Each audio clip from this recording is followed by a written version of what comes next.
Y'all, we live in difficult times. There's war, political unrest, the pandemic, poverty, families being torn, communities ripped by gun violence and people dying every day. Police, injustice, it's all bringing so much pain. But y'all, we can look inside our minds and we can understand who we are, become better, and do this thing like we've never done it before. But it all starts with our mental health, and I know we can do it. I believe in you because I believe in me, and I believe in us.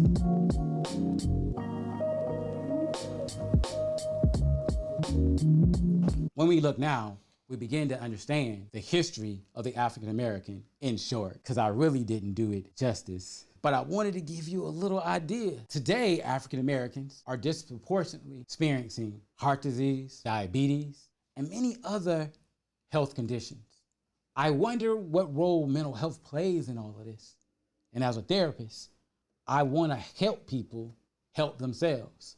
It would be ignorant for me to approach a Black client without understanding and considering how this history of injustice has impacted their physical and mental health. So before I go any further, I would like to talk a little bit about some statistics related to the mental health of African Americans. About 6.8 million or 70% of Black people are diagnosed with mental illness.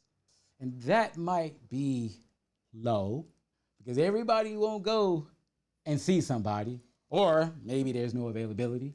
63% of Black people believe that a mental health issue equals personal weakness. You see, there's stigma related to it. Think about it. You've been trying to prove yourself for so long in an environment where you was considered to be less. You was willing to do double the work, double the time, double the effort, just so you could be accepted.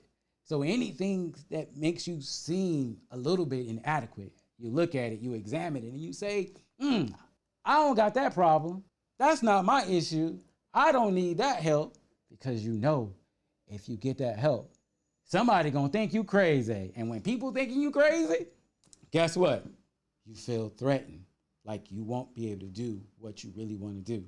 I gotta say right now, when I was in Strongsville, far out on the west side of Cleveland, I used to think, I wouldn't do that well in practice there.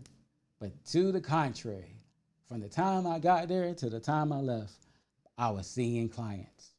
Every day I was there. And they never saw it as being a weakness or a problem. They saw it as necessary in trying to elevate their lives to the next level. You see a difference, their frame of reference.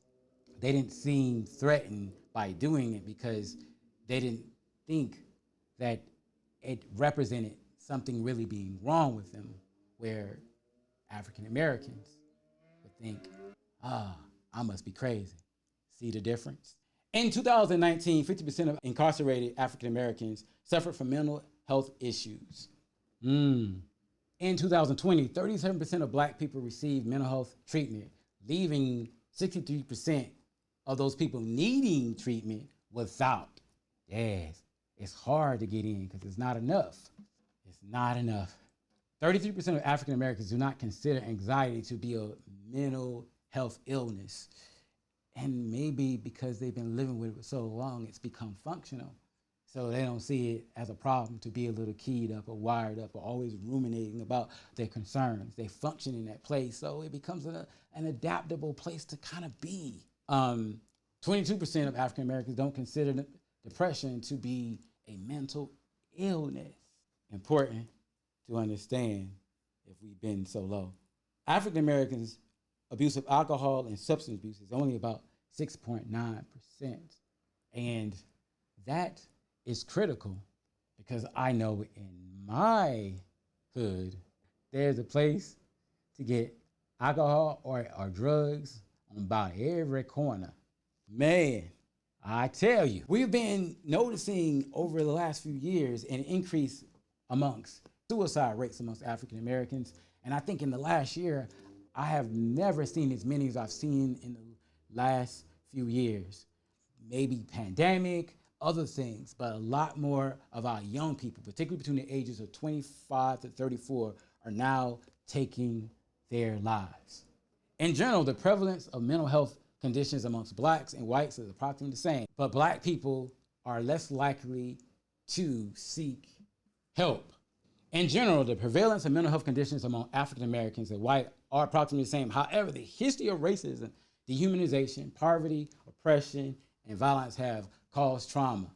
And all of these factors increase the prevalence of mental health conditions among African Americans. Coupled with this, help-seeking behavior is affected by mistrust of the healthcare system, and this lack of treatment causes conditions to worsen, resulting in co-occurring conditions, two or more conditions that are present at the same time, which further increase the prevalence of mental health conditions. Yeah, people have things on top of things, and oftentimes they're trying to work with them through a number of things. I say, as a therapist, I'm not just helping people address a diagnosis. I'm trying to help them solve problems, because oftentimes when you are oppressed, you face poverty, you have all these other things going on, you tend to be struggling in more ways than one. So let's explore some of the race, culture, specific mental health issues. We're going to talk about post-traumatic slave syndrome, which was coined by Dr. Joy DeCrue, is a condition experienced by black people as a result of multi-generational trauma we experience from centuries of slavery and continued experience of overt and covert racism. Overt and covert being, even though, hey, slavery ended, there's still ideas and beliefs out here that we harbor, we hold on to, that's remnants of slavery, and it's still affecting how we experience life. And as a result, we find ourselves in a place where many African Americans may experience this thing we call vacant esteem. This occurs due to the lack of development of our basic sense of self-worth or value, and can lead to emotional numbness, hopelessness, depression, and general self-destructive outlook. I think about We Real Cool by Gwendolyn Brooks. Powerful poem. Check it out sometime, but it speaks to this image. Yeah, we lurk late, we strike straight, we then gin, then sin. Read it, it's awesome, but it speaks to this. Internalize racism. Essentially, we embrace racism. We become racist towards ourselves. Sometimes I've heard people say, we like crabs in a bucket. We don't want nobody to get out. We don't like ourselves. The results of racism and prejudice on us, we internalize it, so we hurt each other. When I see this sometimes, I think and wonder about the 90s and how there were so many shootings in the black community. And when I think about suicide and I think about all the lives being lost, well, perhaps depression or suicidal ideas is when depression becomes internalized. So we take ourselves out. But other times when we become depressed and we feel low, we externalize and it becomes anger. And so we hurt others versus hurting ourselves. You know, this theory emphasizes the point that trauma is trapped in our DNA and can be passed down from generations. Epigenetics has established this point, and we need to understand that in breaking cycles, we must change the way we think and act. Trauma causes trauma responses, which are responses designed to keep us safe and protect us from continuous harm, but are not concerned about higher levels of functioning, such as identifying and fulfilling our purpose, dream attainment, and self-actualization, causing us to be stuck in our trauma and stunted in our development and impact on the world. There's historic trauma, the person who's been abused for more than 10 years by a family member. There's cultural trauma, the trauma that black people experienced at the killing of George Floyd by the police. There's ancestral, generational trauma, transgenerational trauma. This is the collective trauma of a group of people that's been endured for time by our descendants and subsequent generations, beliefs, ideas, thoughts that we hold on to that keeps us stuck. Racial trauma, ongoing example, the Black person who experiences panic and anxiety when they have to be in environments where they are all around white people. Not believing that all white people are bad, but being in environments where they feel that there's always a potential threat that something bad may happen. Think about what happened in Buffalo a couple of months ago. When we deal with trauma, it affects our body. It can impact our behavior by causing us to be agitated, hostile, hypervigilant, which means we're always looking around, looking for danger, looking over our shoulders, waiting for something to happen and something to go down. That don't feel too nice. Psychological, we have flashbacks. We're always thinking about something that might be dangerous. Things trigger us to feel fear, feel that we cannot trust. It's hard for us to feel at peace. We might lose interest in doing things that we really enjoy. We lose interest in, we're not motivated. We feel shame, we feel lonely, we feel anger, cycle sadness. We feel emotionally detached, not really connecting with anyone. And of course, with this, our functioning. We have problems sleeping, we avoid activities. It's hard for us to invest in any activities. Cultural paranoia, the adaptive and useless response that one has to their hostile surroundings, leading to Black people being distrustful of white people and white society as a defense against threats of racism and discrimination. Feeling rejection and vulnerable in public. People talking about you or watching you. People are trying to cause you minor distress. People are trying to cause significant harm to you. I love it the way James Baldwin talked about it. To be a Negro in this country and to be relatively conscious is to be in a state of rage almost all the time. Another important factor is the criminalization of Black youth. Think about Trayvon Martin, how he was seen to be a criminal.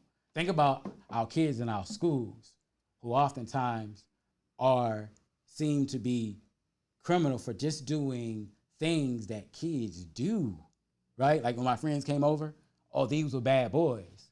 Well, these kids that play or joke at school, oh, they're bad boys. And they're being moved towards the criminal system. What about the Central Park Five? How they were innocent, but just because they was in the park at the time, something horrific happened. They were criminalized, put in jail, and had to live many years incarcerated, all because somebody assumed that they were something that they wasn't. The over-sexualization of Black girls and Black women. For over 400 years, we've looked at Black women and they've made them a Jezebel, made them someone that they could just go in and they could rape multiple times without any action being taken against them because it was legal for them to rape Black women. It was justifiable to overly sexualize them and not see them as decent human beings. This plays out today, not only in the larger culture, but even in our own culture. We don't oftentimes embrace ourselves, embrace Black women as the queens that they are. But sisters, you are queens. You deserve everything that your beauty inside and out brings you. But you don't have to be what they said. You can be what you was meant to be because you was created with purpose and you can live in that. So with all that being said, I guess I'm appealing to you. If you feel like you're struggling with trauma, pain, suffering, other things in your life, depression, anxiety, be made aware. It's important to seek therapy. Don't be afraid because it can help, especially when you're talking about someone who understands some of the history and has clinical knowledge around how to approach African Americans, culturally sensitive that is. Because we're dealing with the stresses of racism, inequity and disparity, poverty, debilitating illnesses, and within our groups, man, There's so much conflict and confusion. We gotta learn how to work together. But I know we can do it. And of course, if you're a first generation anything, look out, right? Y'all, we gotta learn how to work together because for many of us, we're the first generation. So we gotta do what we need to do to make things better. We gotta come together as Black and white people, all walks of life. You know what? I hate using color because it's such a social construct. But no matter who we are, no matter what our creed, ethnic, color, we are all the same. So we can dispel these crazy social constructs around race and we can create a better world. But we can't lie to ourselves and deny how we got to this place. If you would like to seek out therapy, there's a lot of resources out there. There's Therapy for Black Girls. There's the Professional Black Christian Network of Greater Cleveland. There's the National Alliance on Mental Health, Greater Cleveland. And they also have a text line, NAMI, Digital Counseling, the National Society on text NAMI to 741741, and you can get National Suicide Prevention number, 1-800-273-8255. I want to say thank you for listening today. If you have any questions, please submit all your questions to everydayislifepodcast@gmail.com. In our next episode, we'll be discussing those emotions. Mother always said, if I can control my emotions and make good choices, I'll go farther in life. First, before we can really control our emotions, we need to understand them and know how they play a vital role in our health and well-being.